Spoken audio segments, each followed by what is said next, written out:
Okay.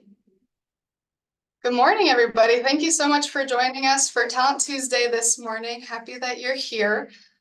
Today, we're excited to learn how to communicate like a human being in the age of AI. And our Talent Tuesday series are presented by our sponsor, Plant Moran. So I'd like to just start off real quick and read you a little bit about them. So Plant Moran is among the nation's largest accounting, tax, consulting, and wealth management firms and provides a full line of services to organizations in the following industries: manufacturing and distributing, financial services, service, healthcare, private equity, public sector, real estate, construction, and energy. This year, in 2024, they are proudly celebrating 100 years of business.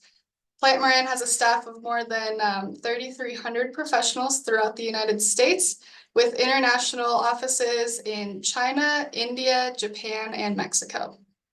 In Colorado, Plant Moran has served its Colorado clients for more than 40 years with offices in Broomfield, Denver, and Fort Collins.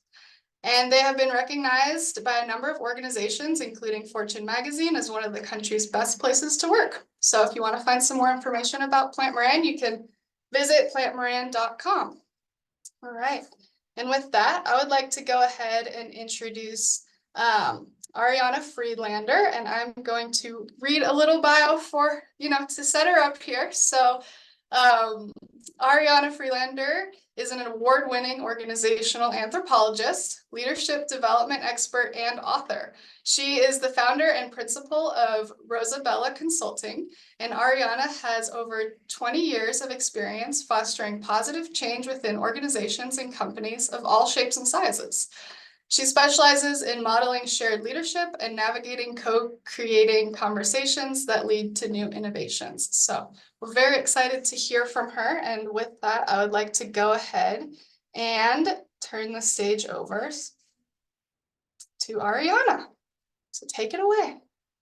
Well, thank you so much. And good morning, everybody. It's an honor to get to share with you all something that I'm very, very passionate about, which is kind of this idea of like AI is coming on, it's changing a lot. And, what does this mean for us? And how do we as leaders remain relevant? And I don't know, maybe even actually embrace technology while elevating humanity. So that's kind of the bold charge I step into this with. And I would like to hear from everyone here. So I'm going to make this interactive. And to start, I'm just curious, like, who here has ever struggled to tell the difference between a robot and a real person? Like, have you ever been on a call, on a chat, and you're like, is that a person? Is that a machine? I can't tell the difference. I led a workshop on this a few weeks ago when someone said, I was talking to a customer service specialist, and I, felt like there was this connection. She told me she loved my name because it was her mom's name and she just got married, but she didn't seem to understand any of the questions I was asking. And none of her answers were helping me. It just felt like she was a machine, but I had this connection and it was really confusing. And I think that these kinds of situations are rising more and more and more. And it's part of the reason why it's so important for us as leaders and professionals to figure out how to elevate our humanity and remain relevant in this day and age. So I'm going to go ahead and share my screen, which I have to put in presenter mode real quick. How do I do that? Okay, there we go. And would love, like I said, I would love to hear from everyone. So to start, I would appreciate introductions. So you've heard a little bit about me. My name is Ariana. I'm the founder and principal of Rosabella Consulting, and I really specialize in making hard conversations easy so that teams and collaborators can make forward progress together more effectively. And so that's my role. And what I am hoping to get out of today's session is to really gain insight and inspiration from you and your experiences and your stories of keeping it real in this day and age and embracing our humanity as technology continues to advance rapidly. And so would love to call on participants to hear your name, the position or where you work, whatever you're willing to share about your work, and then what you're hoping to get out of today's session, because I want to make sure I'm meeting your expectations. So who would like to share first? We have a small group, so I think we can unmute and speak out loud.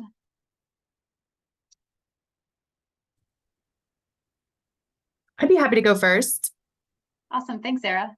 Yeah. Hi, everyone. My name's Sarah Seeley. I work at FNBO. I've been there for nearly 20 years. My role is in business development, but I do a lot of our hospitality, connecting, sponsorships, supporting our team. So relative to communication and how we communicate not only internally, but then externally with our various constituents. So was interested in this topic as more and more is coming out about AI and how we're interacting with it and how it's playing a role, and just interested to learn more about trends and tips and best practices.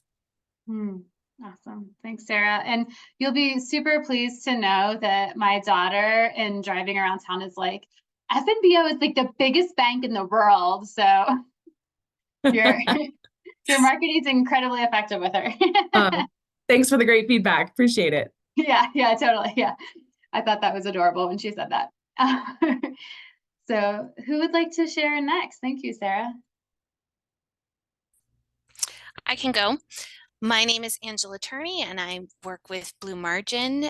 We're a data analytic dashboard design company, so we're all about AI and all those important things that are coming. And my position here is VP of Finance and HR. Oh, wow. Awesome. And what are you hoping to get out of today's session? I'm just curious how other people are approaching this. Awesome. All right. Thanks, Angela. Go ahead, Lisa. Yep. Hi, I'm Lisa Cheney-Philp. I am a solopreneur. My business is Women of the Water. I'm a death doula and grief practitioner, creative facilitator, supporting women to explore and turn towards endings, especially death, dying, grief, loss kinds of endings, and working to move grief and make it more visible in the world. I feel like the nature of my work, AI is never going to be an appropriate fit for how I communicate with people. And so looking for ways to leverage real personhood and live connections. Wow, your work is more salient in my life than you might realize. So thank you. You've been in the field for me in different ways. I can't quite pinpoint what the links are, but I came partially because I'm like, I need to share space with this woman. So. Oh, awesome. Well, thank you so much, Lisa. And thank you for sharing just everyone what you're hoping to get out of the session today. And one of the things that I am abundantly aware of is just how much information there is about the technological advancements. I mean, things are advancing so rapidly, it's a little bit intense. And I'm going to talk a little bit more about that in just a second. But first, I just kind of wanted to share what I was prepared to share with you today. Was to first identify how professionals and leaders can remain relevant with the advancement of AI, to learn about upgrading your internal operating system, and to do an overview of the real framework. And so I will be loving to hear from all of you throughout this, especially as it relates to ways that you're seeing AI being used. There's a lot that's happening, and there's a lot that's changing daily. In fact, that is one of the challenges that we are facing in this day and age, is how rapidly technology is advancing. It wasn't that long ago that it was a major shift for the printing press to come online, and to be able to disseminate information more quickly, because we could just print things as sheets of paper and disseminate them through newspapers and things like that, and books where it didn't have to be handwritten. And that was a major advancement. And then you go years, hundreds of years later, and it's like, oh, we get the typewriter and that changes things. And then we get the computer and that changes things. And then we get, this computer in the palm of our hands instead of one that takes up an entire room. And that changes things. And now AI is changing things so rapidly that even the most skilled and advanced technologists can't keep up with it. I work with a lot of technology companies, and one of the challenges that they find, especially for developers, people writing code and things like that, when they bring on juniors, the juniors are so quick to get dismayed at how much they don't know. And they think that the senior developers just like know everything. And the reality is that even really skilled expert technologists can't know everything about how technology is advancing and the different ways and it's applicable and the uses of it. It's just such a big field at this point that it's kind of overwhelming. And meanwhile, our brains are really the same. We're using the same internal operating systems in our brains that our hunter and gatherer ancestors used. So all around us, the world's been changing. The way technology is advancing is changing things. And what we're seeing with AI in particular is that it's leading to some greater efficiencies in the workplace, which is a common benefit of technological advancement, is that efficiency factor. So we're seeing that with AI as well. But what we're missing really is that our brains are still operating as though we're in these hunter-gatherer days. And so the way we are showing up as humans isn't always matching the reality of the situation that we are facing.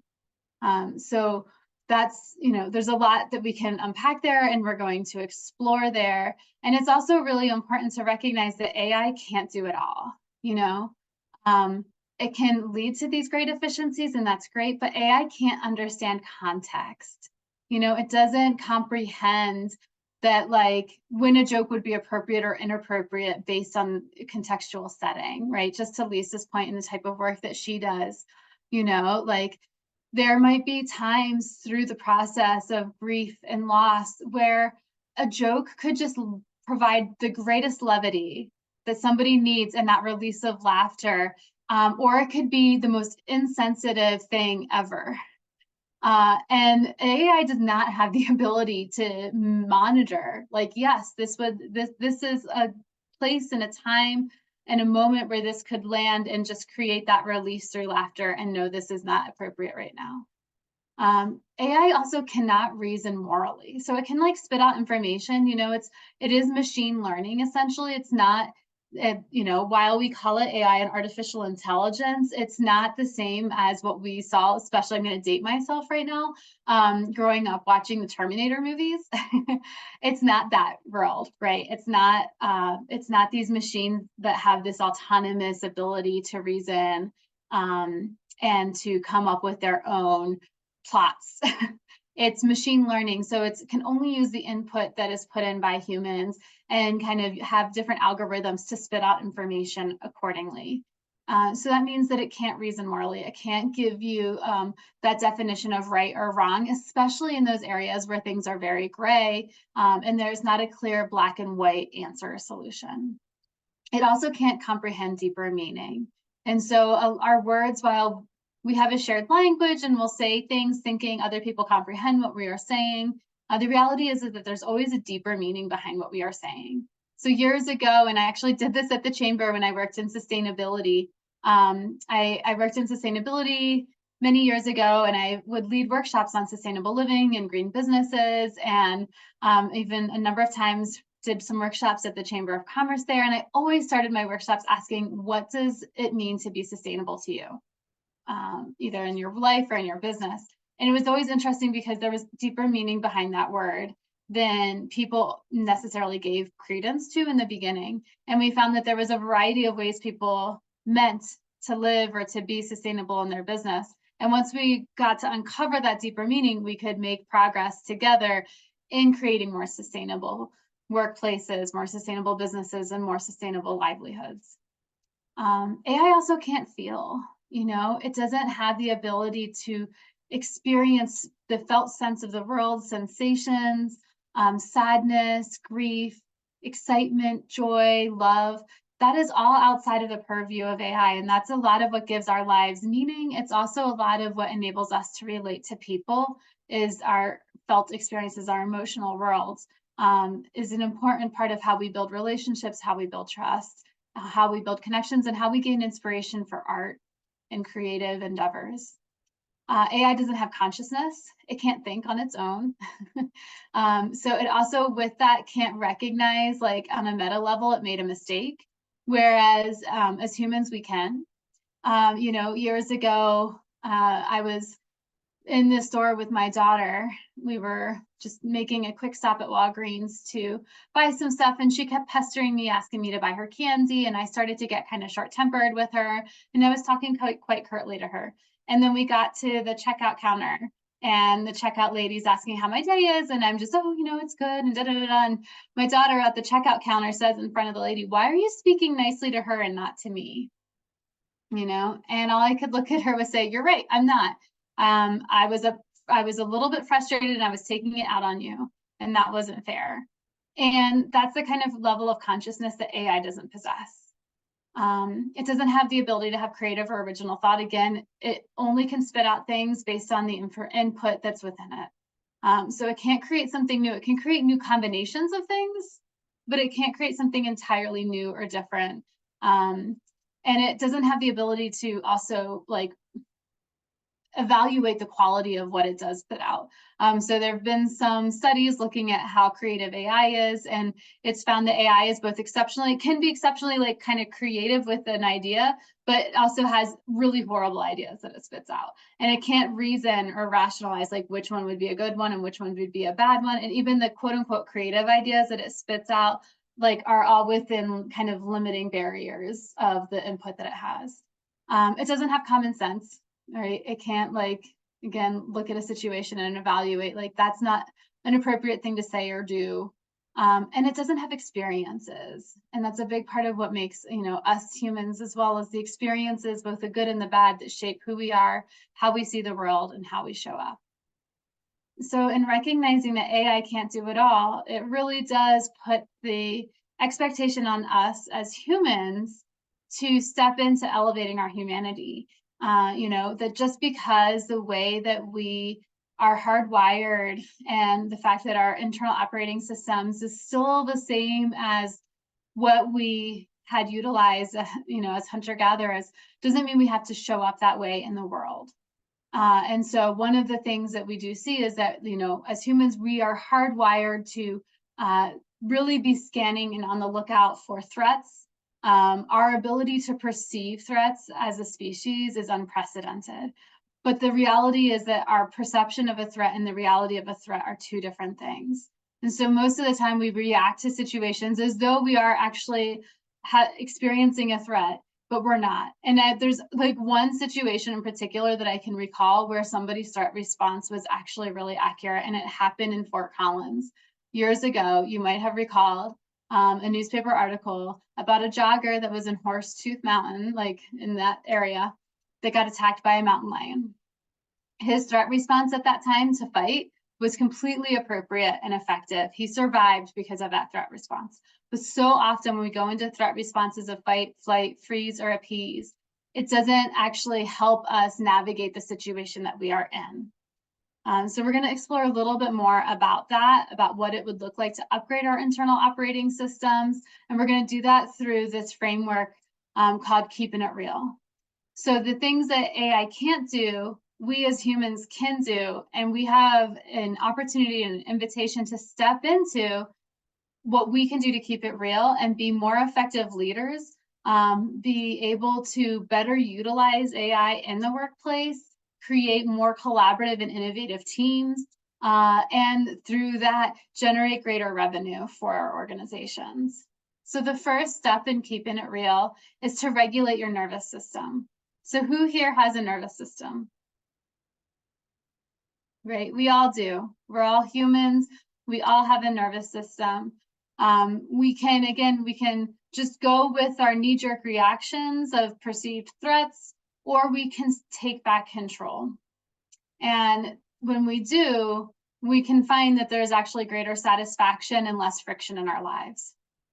And we're going to talk a little bit about what that looks like as we go through this presentation.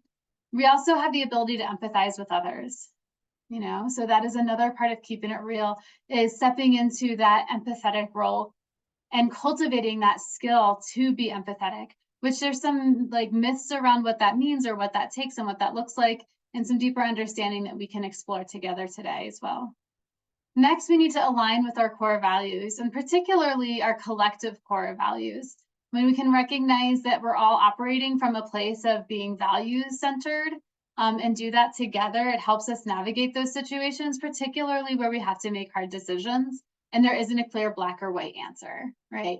And that happens more often than we might realize. There's a lot of shades of gray. There's a lot of tricky situations. I know in my own life and in my own work, there have been a number of instances where I had to make hard choices and there were zero, like none of the options were good. All of the options kind of sucked. And yet I couldn't not take responsibility for making the choice. I mean, I could have avoided the choice, right? I could have made the non-decision decision, but that is not what an effective or compassionate leader does, because that just creates a kind of domino effect of other problems down the line. So our values really providing that guidance around how we make these decisions and being intentional with how we're aligning with them. And then the last part of keeping it real is listening to co-create shared meaning.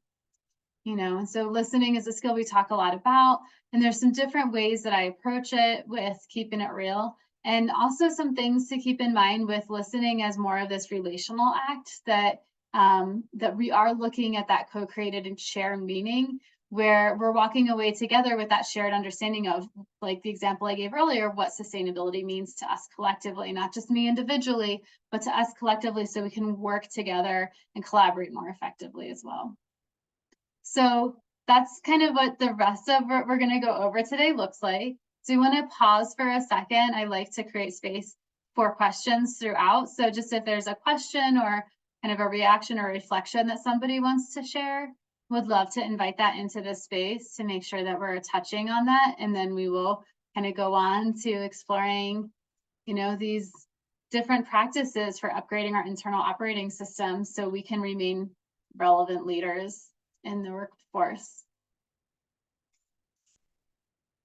And I always joke that as a professional facilitator and coach, that embracing awkward silence is one of like the skills that I've had to develop. So I'm willing to wait for your question to emerge.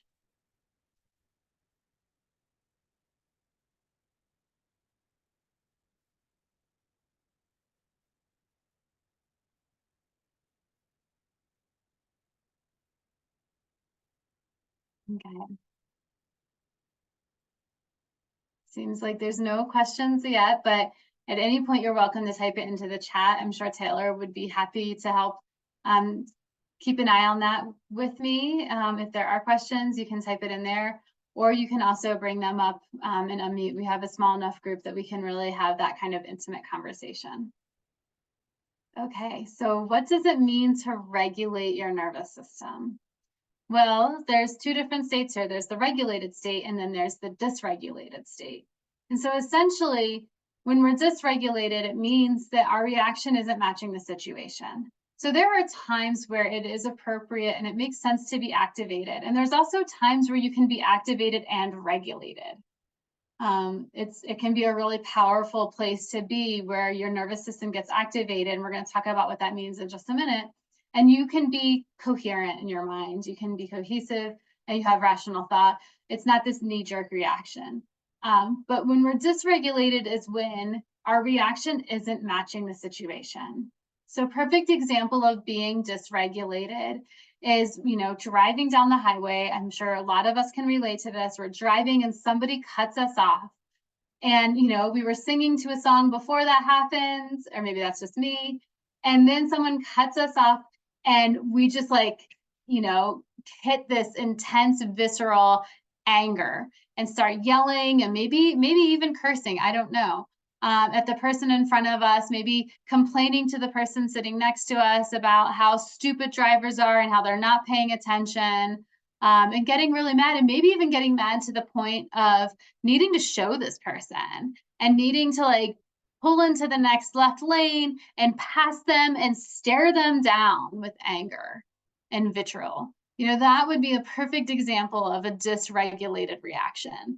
You know, we all make mistakes while driving. I haven't met a single driver that hasn't inadvertently cut somebody off.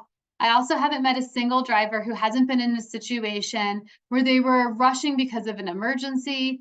And so that was impacting how they were driving, right? There's all kinds of other explanations of what was going on besides that driver intentionally trying to frustrate you or intentionally trying to upset you, or just being stupid, right? And so that's an example of like a dysregulated reaction. And we can see similar things in the workplace as well. You know, I've worked with a number of clients that come to me for coaching support in particular, because while they used to be able to remain calm and like really level-headed and not get too emotionally invested or worked up about things at work, something happened in their lives, be it personally or professionally, where they just completely lost that ability. One client in particular comes to mind that she's just started getting into yelling matches with her boss.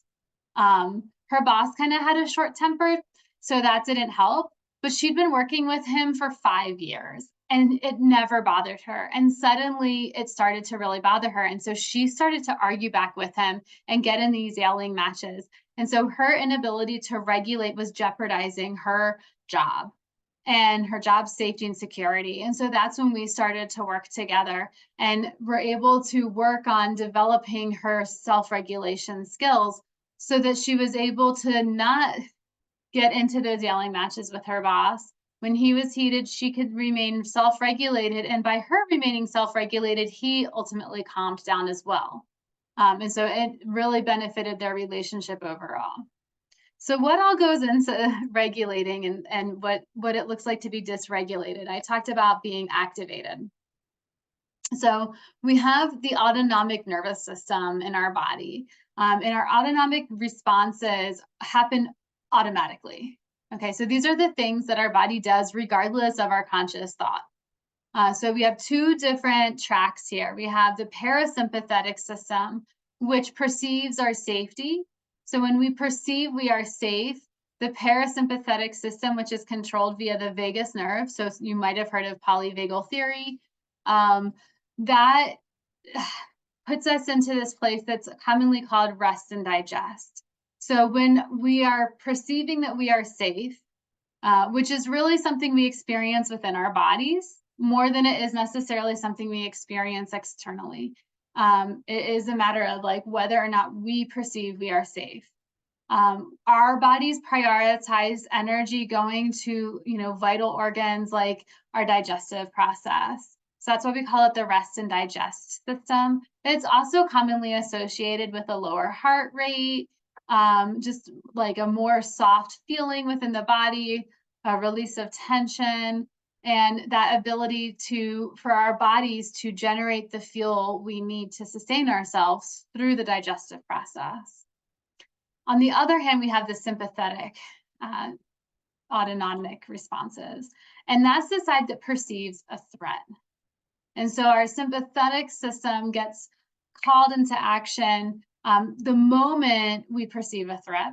That occurs through the release of different stress hormones in our bodies, like a cortisol and adrenaline.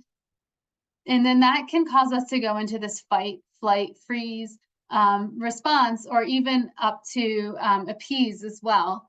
And so when we are in that place, you know, our heart rate starts to become elevated, our thinking becomes less like clear, it might become more foggy or disoriented. We have trouble actually maybe coming up with coherent sentences. We can be very short-tempered, reactive.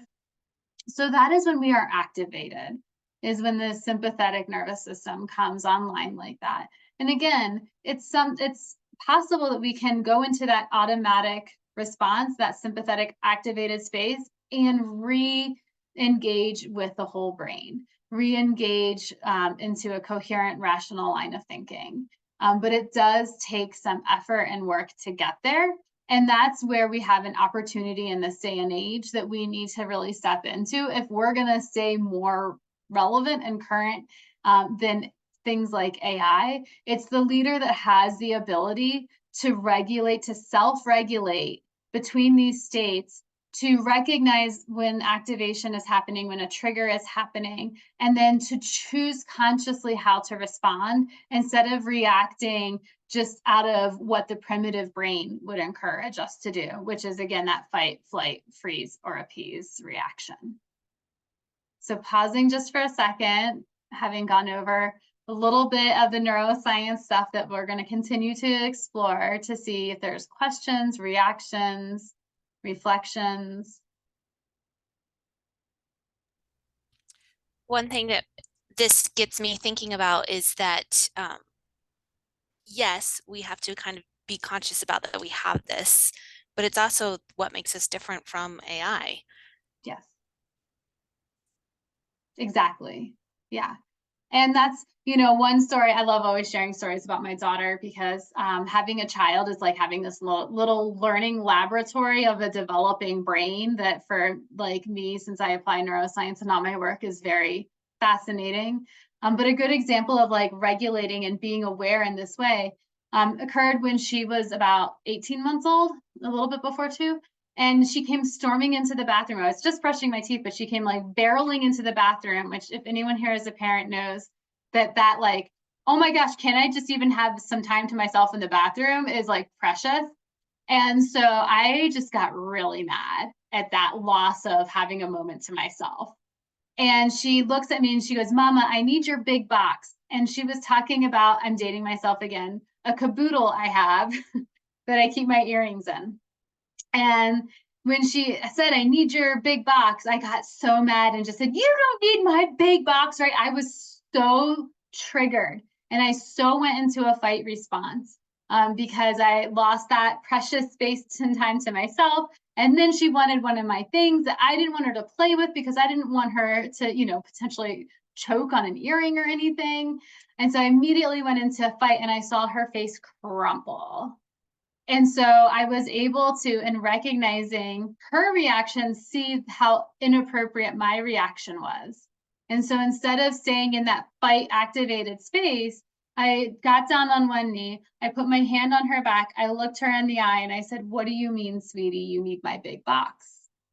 And she said, I need it to play family. So before she'd been playing family with spoons, she had the little spoon, she had the big spoon, and then she had the ladle, right? Baby, mama, papa. And she had moved on to boxes. And so once I knew what she meant and what she needed in that moment, I went and got her an empty silver jewelry box that was even better than the one she was asking for. And so that's a perfect example of like, yes, this is how we're different. And there's information that we're receiving that's important to be aware of when we get activated. I'm not saying ignore it, but I am saying take back control. And so for me in that moment, taking back control was first minding my response. And then secondly, recognizing I need some me time. I need some me time that's not going to be interrupted. And so then that led to a conversation with my husband about the space and time I needed as a parent. So part of the reason how we self-regulate is so important is because it impacts our brain function. And so there's actually research, part of what we can do to self-regulate relates to some tips I'll share in just a second, our hearts and our breathing. But when we are incoherent, when our heart rates are incoherent, which is the graph on the left here, which shows these super jagged lines, it's associated with feelings of frustration, irritation, impatience, worry, and it inhibits our brain function. So when our hearts are incoherent, there's actually more information communicated via our hearts to our brain than vice versa, which is some breakthrough science that we found in the last 30 years. What happens is that our thalamus in our brain takes our executive brain offline. So it kind of prioritizes that fight, flight response, puts us into a stress state, prioritizes the sympathetic response in our bodies. Whereas when our hearts are high coherent, commonly associated with feelings of appreciation, calm, confidence, compassion, love, joy. It facilitates brain function. So it actually optimizes our ability to think rationally, because when our hearts are coherent, the thalamus engages the executive brain, so our whole brain is involved. And that's really important for our abilities to show up rationally and empathetically. And we'll talk a little bit more about that in a little bit. But first, what does it take to regulate? So here's some examples of how we can self-regulate. The first is really powerful, and it's simply noticing, and that's interoception. So one of the things to keep in mind is that our bodies, like the way our bodies work, is that we have that stimuli, right? Maybe it's the driver cutting us off. Maybe it's the coworker that is repeating themselves to you and has been saying the same thing for so long, it's driving you crazy, right? And so that happens, we have that stimuli, and then we have the flood of stress hormones in our body. That release of stress hormones causes physical sensations and changes in our physiology to occur instantly. And that happens long before, by long I mean seconds, before we have a thought in our head.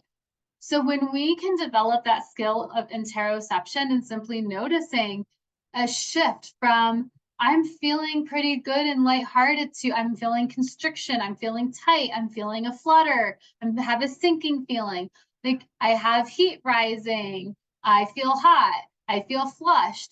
All of those types of changes that happen to our physiology first, if we can notice that before we go into a thought reaction, we can shift the dynamics so much quicker and so much more effectively. Typically what happens, and what we know about the research on emotions, there's been a lot of belief that our emotions are like, we're all hardwired for the same feelings, and we have, this different pathways for joy and excitement and anger. And what we know is that that's not actually true, and that our feelings, our emotions are developed over time based on the thoughts, the stories, the meaning we ascribe to our felt sense of the world, our felt sense of our experiences of the world. So that's why we often conflate feelings of excitement for nervousness, because the sensation flutters, happening in our gut, and might be easy to confuse with nervousness. So again, interoception, we can develop that skill. It's really powerful for helping us regulate in those moments. Other things that we can do include breath work. So focusing on our breathing, there's a lot of different skills and techniques there, including heart-focused breathing, which helps us create coherence in our hearts. Meditation, so many different forms of meditation that we can practice that, again, just help us create those pathways of awareness to be developed. Exercise, cool air or water. If anyone's ever told you to splash cool water on your face, there is actually science that backs that up as a way to self-regulate. And there are so many others. And I encourage, anyone that wants to unmute or type up in the chat and share, like, what self-regulation techniques might you have practiced and that you find helpful?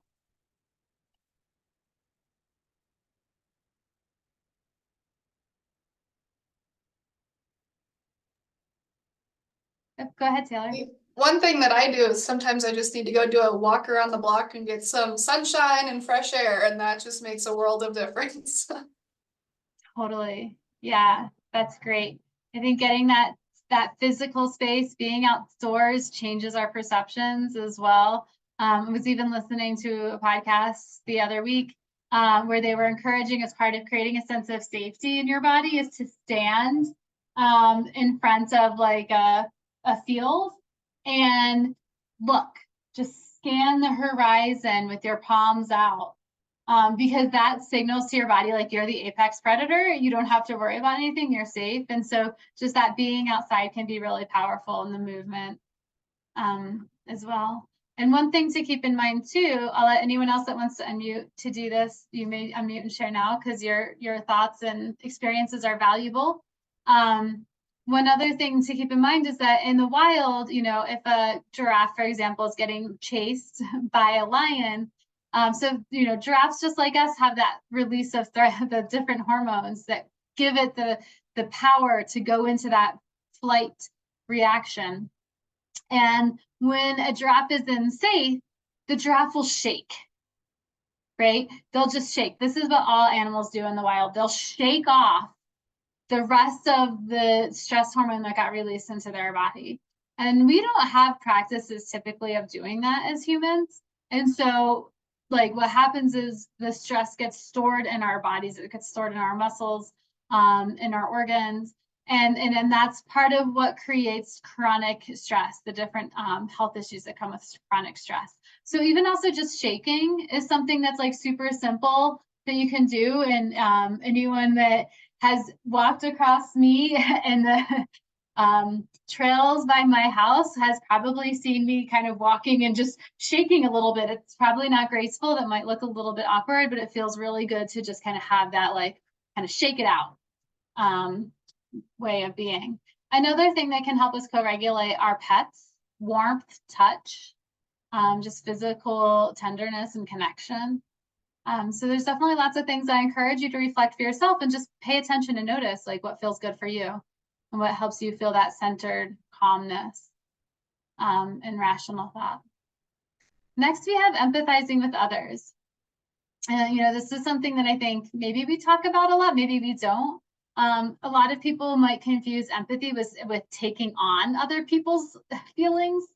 And that can lead to fatigue, right? I'm sure people have heard of compassion fatigue, empathy fatigue, is where we step into a situation and we actually internalize their struggles, their reality. And I like Joe Hudson's definition of empathy because he talks about it being empathy as being with someone in their experience without losing yourself. And so there's that, like, I can empathize with someone without losing myself in that experience. And I, years ago, witnessed this for myself. I was doing interviews at a plant, a manufacturing plant out in Greeley. I was a subcontractor for a safety like OSHA consultant. And they were having problems where people weren't wearing their PPE. They were trying everything under the sun. They just couldn't get the buy-in and support. And so they brought me in to try to understand, like, what was going on, what was limiting people's willingness to utilize the PPE gear and practices that were in place. So I did 8 hours of interviews, starting in the afternoon, going until 10 o'clock at night, because I had to be there. It was a 24-hour facility. I had to be there for both shifts and interview, you know, people from both shifts to really get an understanding of what was going on. And I heard really, really, really hard things during that time. I heard about different injuries that people had suffered while at work, how that impacted their well-being, how that impacted their families, the stress they were having at home. I mean, it was hard, heart-throbbing story after another. And I was a little bit nervous that I was going to be driving home from this at night depleted. And how safe is that, right? But instead of internalizing their stories, I just showed empathy. I stayed there. I named what I was hearing. I showed tenderness. I showed care, and I didn't take it on. And so afterwards, I didn't feel depleted. And that was an amazing recognition for me, because I am a highly empathetic person. And I had a habit before that of always internalizing and taking things on. And that made it so hard for me to have the energy and the gumption I needed to be a professional, to show up in professional spaces without becoming completely drained. So that was the first time I had a breakthrough in shifting how I was showing up with empathy. And it also enabled us to uncover some of the needs that were not being met for these workers, so that we could address those and therefore help them be more consistent in their use of the safety protocol and PPE. So another part of how we empathize is really looking at kind of the different functions of the brain. So I talked a little bit before about how the heart facilitates our cognitive functioning, right? And so when we're incoherent, the thalamus will take the executive brain offline. This is problematic because the executive brain or the prefrontal cortex is where we have our abilities for higher level rational thinking. It's also where we're capable of empathizing with others and stepping into uncertainty. And so when we are incoherent, we lose the ability, and when we're incoherent and we're dysregulated, we lose the ability to see things from other people's perspectives. And so that's part of why when we're looking at a situation like, maybe that coworker that keeps repeating themselves and it's so agonizingly annoying, or that driver that cuts you off, we're typically just looking at things from our own perspective, and we're not considering or being willing to be empathetic. And one of the things that I encourage in this work is to recognize and to just reflect on, when is it hard to be empathetic? Because we all struggle with that at various points and times. And that's become even a bigger problem through the polarization that's been occurring in our society. It's so easy to other people. And we've become quite addicted to self-righteous indignation, right? I have a right to my anger. And therefore, because I have a right to my anger, I have the right to not empathize or consider other people's points of view or perspectives. That's become kind of a rally cry in our culture. And so what we need to do is just bring our awareness to that when it's hard to empathize, and recognize that we have a choice. But by intentionally not empathizing with other people or staying in self-righteous indignation, we are furthering the polarization that is occurring, instead of recognizing that we are all human, right? We all have human experiences. We all have suffering. We all have struggles. We all feel love, right? And when we can step into that place of empathizing and seeing things from another person's perspective, we can see a pathway to solve complex problems that before felt like just impossible. And I've seen that happen with clients. I've seen that happen personally as well. So that's a little bit about, just recognizing the role of self-regulation and our ability to empathize, and where empathy occurs within the brain. Next, we have aligning with our collective core values. And so it's easy to, values is something, I think, especially in a lot of organizations, like we talk about values, they're on the wall and they're there and everything, but what does it mean to actually embody your values? That's the real important question to ask, is recognizing, yes, we can name values, but embodiment of our values is something entirely different. And that's a lot more challenging oftentimes, because again, it requires that self-awareness to recognize when there is a disconnect, and to step into repairing that with humility and grace, instead of making excuses for it, right? That would be stepping into self-righteous indignation. I have the right to my anger, or you pissed me off. It's your fault that I'm not behaving kindly in this meeting, or I'm speaking sternly and yelling at you, right? Those are times where we're not actually aligning with our core values. But also at the same point, it's helpful to recognize that everyone has core values, right? We all are operating from a set of values within us that help us discern right from wrong and good from bad. And so we not only want to be aware of and cognizant of embodying our own core values, but we also want to bring forward an understanding of other people's values. What is guiding them? What is important to them? Because when we can understand that and align with our collective core values, we can work together more effectively and cohesively. And so that's why it's helpful to not only recognize what it means to embody them for ourselves, but also recognize what other people's values are and explore the overlap, explore how there's shared values that are guiding us. So there's also, our values are also where we discern how to approach challenging situations. So those moments when there's no good option, right? I'm working with a number of clients right now that are facing some budget cuts. And, it's creating a lot of tension and friction within their teams, with the anticipation of what it's going to mean and how it's going to change things. And so for them, to be discerning how to make decisions using and aligning with their values is not only helpful for them to make hard decisions, It's also helpful for them in communicating those hard decisions with their team members. Because when as leaders, we're making hard decisions, it's what we communicate about that hard decision that either creates camaraderie, trust, and connection, or erodes morale, leads to distrust, isolation, and more individuation and individual thinking in silos.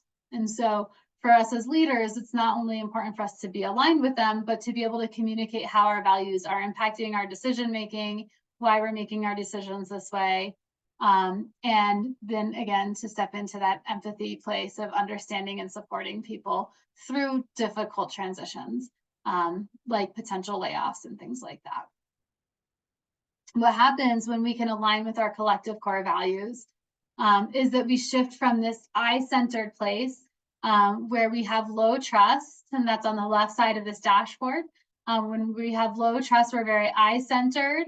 We also know that trust resides within the primitive brain.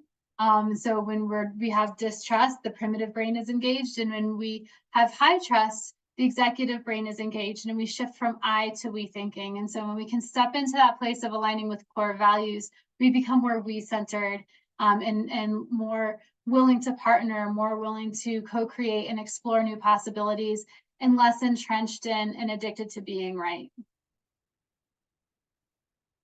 I just realized we're almost at time, and I guess I'm almost done, so that's good.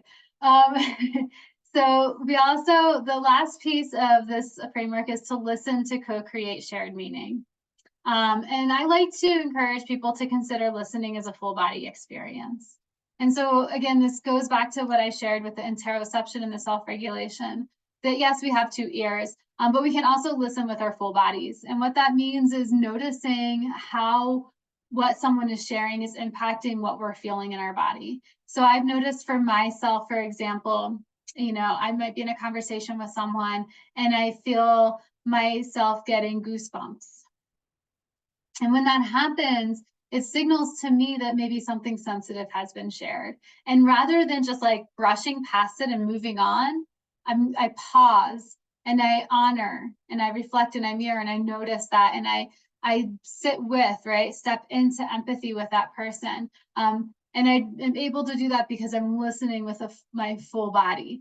That also helps us recognize for ourselves when maybe we have an experience of a trigger, right? And so we're listening, we're having this conversation, and then all of a sudden I might notice that my jaw is getting really, really tense and I'm clenching. And when that happens, it's helpful for me to recognize and pause and see, gosh, what did they just say that's making my jaw clench? Well, you know, maybe what they shared, and this has happened in a client engagement when I was facilitating once, you know, I kind of felt like somebody was bullying people a little bit, and my jaw was clenching when this person spoke up. And what I realized was that he wasn't bullying people, he was repeating himself because he didn't feel heard.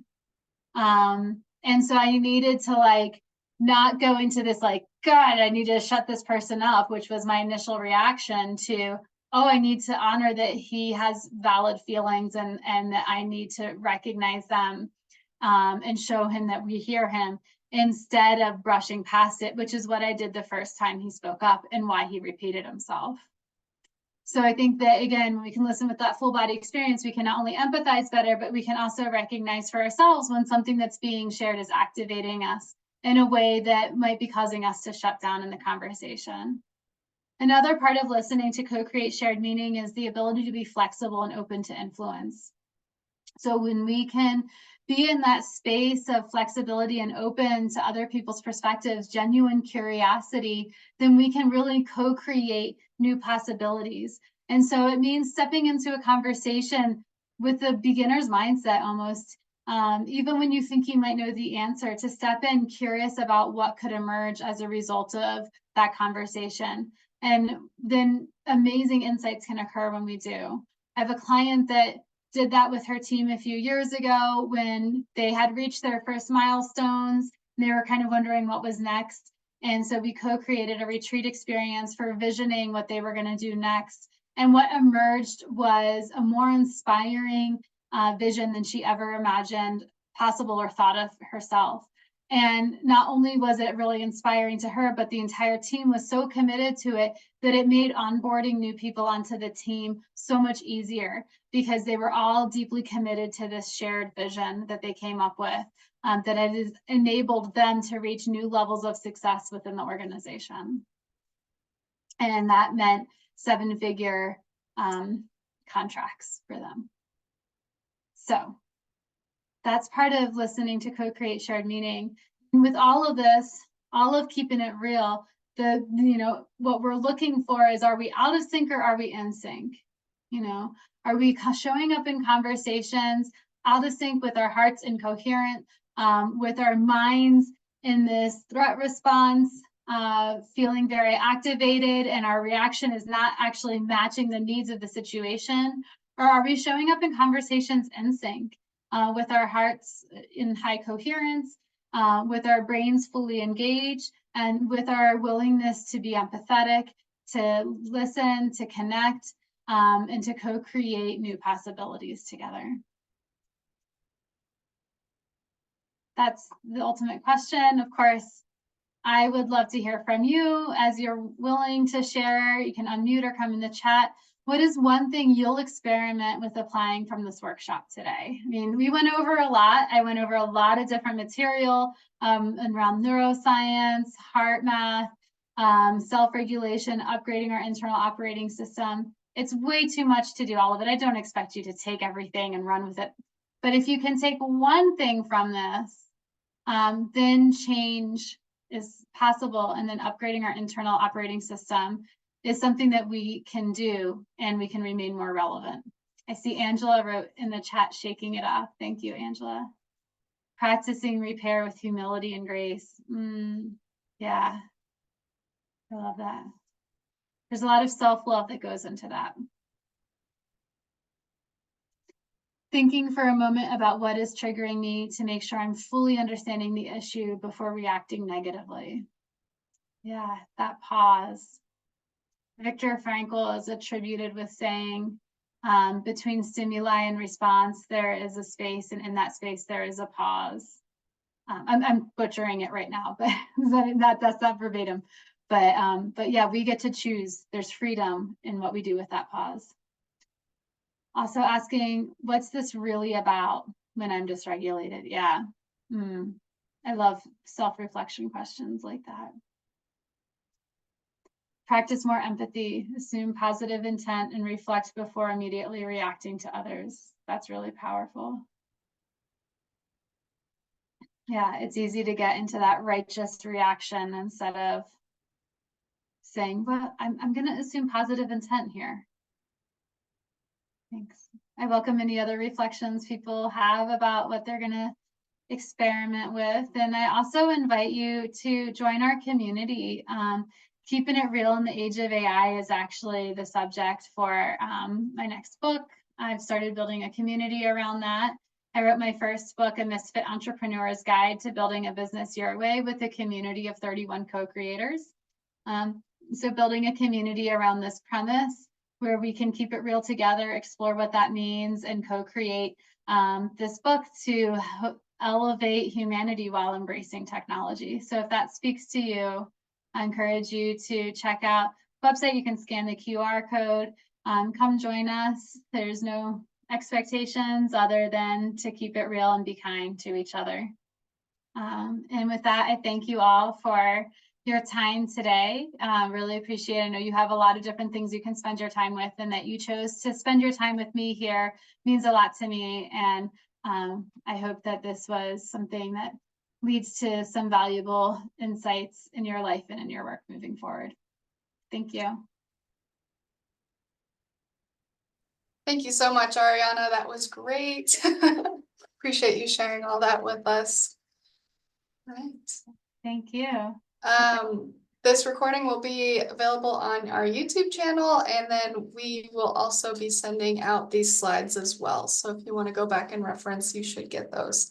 So appreciate you joining us, Lisa and Dan. Thank you so much. It was nice to have you with us today. Thank you. Yeah, thank you. Awesome. Thanks. Ariana, would you mind if I emailed you afterwards. I'm just signed up for your thing and I'm reading a couple details here and I'm like, I would really love to Yeah, have coffee or tea with you sometime. Are you open to that? yeah, let's do it. Okay, I'll make a connection offline. Thanks. Thanks, Lisa. Bye. Awesome. And thanks, Taylor. Will you let me know when it's live?